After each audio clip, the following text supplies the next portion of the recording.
వార్తలు నేటి SLN news ప్రేక్షకులకు నమస్కారం. నేటి వార్తలకు స్వాగతం. మంచిర్యాల జిల్లా నస్పూర్ మండల కేంద్రంలోని తెలంగాణ భవన్లో బీఆర్ఎస్ పార్టీ రాష్ట్ర నాయకుడు నడిపెల్లి విజిత్రావు ఆధ్వర్యంలో తెలంగాణ సిద్ధాంతకర్త ప్రొఫెసర్ జయశంకర్ వర్ధంతిని నిర్వహించి వారి చిత్రపటానికి పూలమాలలు వేసి ఘనంగా నివాళులు అర్పించారు. అనంతరం వారు మాట్లాడుతూ తెలంగాణ ఉద్యమ సమయంలో ప్రొఫెసర్ జయశంకర్ సార్ పాత్ర గొప్పదని కొనియాడారు. జీవితాంతం తెలంగాణ ఉద్యమ భావజాల వ్యాప్తి కోసం కృషి చేసిన ఆచార్య కొత్తపల్లి జయశంకర్ అని తెలిపారు. ఈ కార్యక్రమంలో బీఆర్ఎస్ పార్టీ నాయకులు, కార్యకర్తలు తదితరులు పాల్గొన్నారు.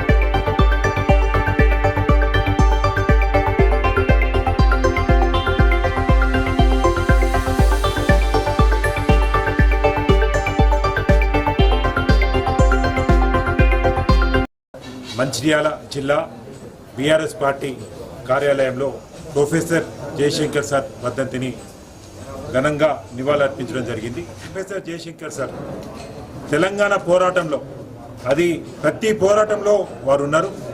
కేసీఆర్ గారు ఎప్పుడైతే అన్ని పదవులు త్యాగం చేసి తెలంగాణ కోసం మళ్ళా పోరాటం మొదలు పెడతా అన్నప్పుడు అప్పుడు జయశంకర్ సార్ కూడా కేసీఆర్ గారి వారితో కలిసి నడవడం, ఈసారి తెలంగాణ రావాలి, తెలంగాణ కేవలం పోరాటంతో రాదు, రాజకీయ వ్యవస్థను కూడా ఒప్పియాలి, అన్ని పొలిటికల్ పార్టీలను కూడా తెలంగాణ కావాలనే ఒక దారికి తీసుకురావాలి అనే ఒక వ్యూహరచన చేసి అన్ని సందర్భాలలో ఇద్దరు కేసీఆర్ గారు, జయశంకర్ గారు వ్యూహరచన చేసి ఇవాళ తెలంగాణ సాధించుకున్న సందర్భం. తెలంగాణ రావాలని పెళ్లి చేసుకోకుండా నేను పుట్టిందే తెలంగాణ చూడాలి, ప్రత్యేక రాష్ట్రం చూడాలని ప్రతి పోరాటంలో వారు ఉండి కేసీఆర్ గారితో కూడా నడిచి వారు తెలంగాణ రాకముందే చనిపోయిందనే బాధ ప్రతి ఒక్కరికి కూడా ఉంది. స్వర్గంలో ఉన్న ఆ మహానుభావుడు వచ్చిన తర్వాత అక్కడి నుంచి అయినా చూసి సమరపడని మేము అనుకుంటున్నాం. తెలంగాణ వచ్చిన తర్వాత ఈ ప్రభుత్వం కేసీఆర్ గారి నాయకత్వంలో ఏ కళ్ళైతే కన్నారో, ఏ ఆశయాలైతే జయశంకర్ గారు మా అందరికీ చూపించారో వారి బాటలో 10 సంవత్సరాలు కేసీఆర్ గారు వారి కళను సాకారం చేసే విధంగా, రైతును రాజును చేసే విధంగా, కార్మికులను ఎన్నడూ ఏ సంఘం ఏ ప్రభుత్వం చేయని విధంగా కార్మికులకు లాభం చేసే విధంగా, అన్ని వర్గాలకు, అన్ని కులాలకు, అన్ని మతాలకు రాష్ట్రం ఈ విధంగా ఉండాలి అనే విధంగా వారి అక్కడ పైనుంచి దీవెనలతోని వారి ఆశయ సాధన లక్ష్యంగా కేసీఆర్ గారు గత 10 సంవత్సరాలు తెలంగాణని పరిపాలించడం జరిగింది. అయితే ఇప్పుడు వచ్చిన కాంగ్రెస్ ప్రభుత్వం జయశంకర్ సార్ లాంటి వ్యక్తులనైనా ఇప్పటికైనా ఈ రోజునైనా మీరు ఒక్కసారి గుర్తు తెచ్చుకొని వారి ఆశయాలను సాధించాలి. కక్షపూరిత రాజకీయాలు కాదు తెలంగాణ కావాల్సింది. అలా ఏదైతే కోరుకుంటుండ్రో, ఏదైతే వాళ్ళు వాగ్దానాలు చేసిండ్రో అవి నెరవేర్చాలని మరొకసారి డిమాండ్ చేస్తూ స్వర్గీయ ప్రొఫెసర్ జయశంకర్ సార్ ఆ రోజు మన హైదరాబాద్ రాష్ట్రాన్ని ఆంధ్రప్రదేశ్లో కలపడాన్ని తీవ్రంగా వ్యతిరేకించారు. అప్పటి నుంచి మనకు జరుగుతున్న అన్యాయం గురించి పదే ఎన్నో వేదికల మీద గలమెత్తిన ఆయన ఆ తర్వాత ఏ 5-6 కలిసినా కూడా వాళ్లను ఉద్యమ దిక్కు సన్నద్ధం చేస్తూ తన వంతు పాత్ర పోషించారు. ఇడ్లీ సాంబార్ గోబ్యాక్ అనే ఉద్యమంలో పాల్గొని ఆ తర్వాత కేసీఆర్ గారిని కలిసి వారి ద్వారా తప్పనిసరిగా ఉద్యమం సఫలీకృతమైన ఉద్దేశంతో అతన్ని ఒక శిష్యునిగా దగ్గర పెట్టుకొని ఈ తెలంగాణ ఉద్యమం రావడానికి ముఖ్య కారకుడు ప్రొఫెసర్ జయశంకర్ సార్. కానీ తను అనుకున్న స్వప్నం నెరవేరక ముందే 77 సంవత్సరాల వయసులో 2011 సెప్టెంబర్ జూన్ ఈ రోజున 21 రోజున చనిపోవడం జరిగింది. కానీ ఆయన ఆశలను కొనసాగిస్తూ కేసీఆర్ గారు తెలంగాణ రాష్ట్రం వచ్చిన తర్వాత ఈ రాష్ట్రాన్ని బంగారు తెలంగాణ తీసుకురావడానికి, ఒకప్పుడు కేవలం కరెంటు ఉండదు, ఈ బట్టలు ఆరేసుకోవడానికి పనిచేస్తున్న ఆంధ్ర వాళ్ళు ఎద్దేవి చేసిన దాన్ని రెప్పపాటు కరెంటు పోకుండా తీసుకురావడం అయితేనేది, ఇంటింటికి మంచినీటి సౌకర్యం కల్పించడం అయితేనేది, అనాదిగా దేనికి నోచుకొని ఈ చెరువులన్నింటినీ మిషన్ కాకతీయ పథకం ద్వారా మొత్తాన్ని సస్యశాలం చేసే పాత్ర కేసీఆర్ గారు పోషించారంటే అవన్నీ జయశంకర్ సార్ ఆశయాలు. కాబట్టి మనం ఇక ముందు కూడా జయశంకర్ సార్ యొక్క ఆశయాలను కొనసాగిస్తూ ఈ తెలంగాణ రాష్ట్ర అభివృద్ధిలో ముందుండి పోరాడాలని, ముఖ్యంగా జయశంకర్ సార్ గారి సూచనతోనే తెలంగాణ బొగ్గని కార్మిక సంఘం గోదావరికంలో పురుడు పూసుకొని సింగరేణి కార్మికులకు ఎన్నో హక్కులు కేసీఆర్ గారి ద్వారా తీసుకురావడానికి కారణభూతులైంది. కాబట్టి తెలంగాణ ప్రజలు ఎవరైనా కూడా, సింగరేణి కార్మికులు ఎవరైనా కూడా జయశంకర్ సార్ యొక్క సేవలు మరవరని తెలియజేస్తూ వారికి అమర్హాయ ప్రొఫెసర్ జయశంకర్. అంతర్జాతీయ యోగా దినోత్సవం సందర్భంగా మంచిర్యాల జిల్లా మందమరి ఏరియాలో సింగరేణి సంస్థ ఆధ్వర్యంలో యోగా డే వేడుకలు ఘనంగా నిర్వహించారు. మందమారి పట్టణంలోని సింగరేణి గ్రౌండ్లో ఏర్పాటు చేసిన సామూహిక యోగా కార్యక్రమాన్ని జీఎం దేవేందర్ ప్రారంభించారు. ఈ సందర్భంగా వారు మాట్లాడుతూ ప్రతి ఒక్కరూ నిత్య జీవితంలో యోగాకు రోజుకు 1 గంట సమయం కేటాయిస్తే ఎలాంటి జబ్బులు దరిచేరవని, యోగా ఆరోగ్య పరిరక్షణకు ఎంతో దోహదపడుతుందని, యోగా ద్వారానే సంపూర్ణ ఆరోగ్యం సిద్ధిస్తుందని అన్నారు. ఈ యోగా ద్వారా భారతదేశానికి అంతర్జాతీయ గుర్తింపు లభించిందని, సంస్థలో పనిచేయుచున్న ఉద్యోగులు వారి కుటుంబాలను దృష్టిలో పెట్టుకొని ఈ కార్యక్రమం నిర్వహిస్తున్నట్లు ఆయన తెలిపారు. ప్రపంచ వ్యాప్తంగా యోగా బహుళ ప్రాచుర్యం పొంది నేడు ఆరోగ్య ప్రదాయినిగా నిలుస్తుందని, దీనిని అందరూ ఆరోగ్యవంతమైన జీవన విధానానికి యోగా శిక్షణ ఆచరించి మంచి ఆరోగ్యవంతులుగా ఉండాలని అందరి చేత యోగా ప్రతిజ్ఞ నిర్వహించారు. ఈ కార్యక్రమంలో అధికారులు, పట్టణ ప్రజలు పాల్గొన్నారు. Inhale 5, 6, 7, 8, 9, 10, 4, 5, 6, 7, 8.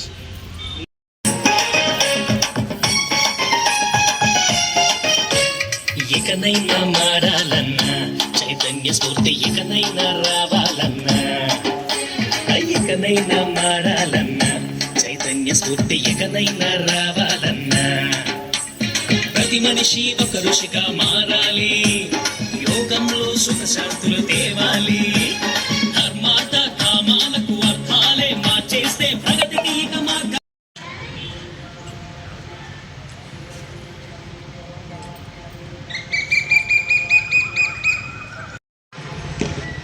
Okay, sir. Leg change.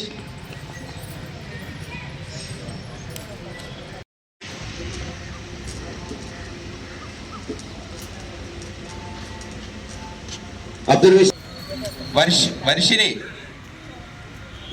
Varshini ready on the camera. Right. On the right side. Trikonasana. Straight ga. Trikonasana. Breathing బాగా లాగి వదలండి. Super sir. గుండెకు, మెదడుకు, ఊపిరితిత్తులకు బ్లడ్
జీవితంలో చాలా ముఖ్యమైనది.